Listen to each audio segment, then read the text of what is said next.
Hi everyone. நேற்று ஆடி போகிறோங்க. ஆடி போகிறதுக்கு வளையல் மாலை வந்து அம்மனுக்கு எப்பயுமே ஒன்று செஞ்சு சாத்துறேன் 2 வருஷமாக. ஸோ இந்த வருஷமும் வீட்டில் உள்ள ஒரு மகாலட்சுமி ஃபோட்டோக்காக தான் இந்த சுங்குடி பேங்கிள்ஸ், இந்த குட்டி வளையல் இருக்குது பார்த்தீங்களா, இந்த வளையல் வந்து நான் கட்டிகிட்டு இருந்தேன். ஸோ இந்த வளையல் கட்டிகிட்டு இருக்கும் போதிலே பார்த்தீங்க அப்படின்னா, நம்ம வந்து கிவ்அவேக்கு வந்து சாட்டர்டேவே கொரியர் அனுப்பிட்டோம். பட் சண்டே லீவுங்கிறனால நேற்று மண்டே வந்து எல்லாருக்கும் போய் கொரியர் சேர்ந்துருச்சு போல். அதாவது இன்சைட் சென்னையில் இருக்கவங்க எல்லாருக்கும் கொரியர் சேர்ந்துருச்சு போல். ஸோ மாறி மாறி எல்லோரும் வந்து மெசேஜ் அனுப்பியிருந்தாங்க, எனக்கு வந்து கொரியர் வந்து வந்துருச்சு, நான் வந்து கிஃப்ட்டு ரிசீவ் பண்ணிட்டேன் அப்படின்னு சொல்லி. ஒரு 3 மெம்பர்ஸ் வந்து ஆர்டர் போட்டிருந்தாங்க, அவங்களுக்கும் ரிசீவ் ஆயிடுச்சு போல்.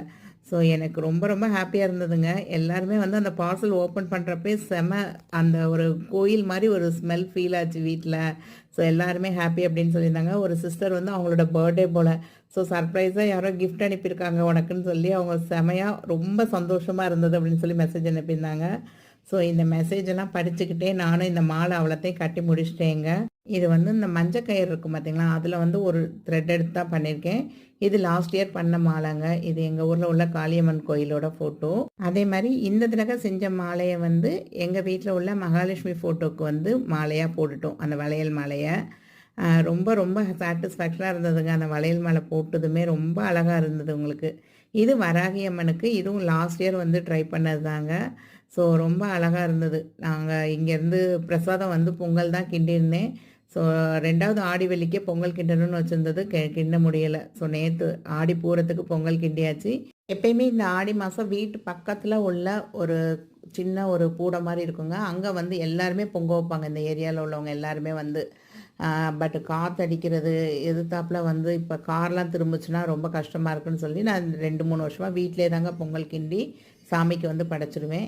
வருஷம் வருஷம் இந்த நாகாத்தம்மன் கோயிலில் உள்ள இந்த சாமிக்கு வந்து பார்த்திங்கன்னா நான் வந்து ஒரு பாவடை எடுத்து கட்டுவேன். ஸோ இந்த தடவையும் அதே மாதிரி பாவடை கட்டி அம்மனுக்கு வளையல்லாம் போட்டு நம்ம கையால் இங்கே வந்து ஒரு பூஜை பண்ண முடியுங்க.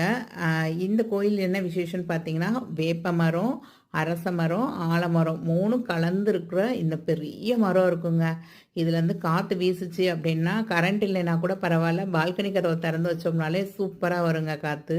நீங்களும் இந்த ஆடி மாதத்தில் ஏதாவது ஒரு கோயிலில் பொங்க வைப்பீங்க அப்படின்னா எந்த கோயில் அப்படிங்கிறத மறக்காமல் கமெண்ட் பண்ணுங்கள்.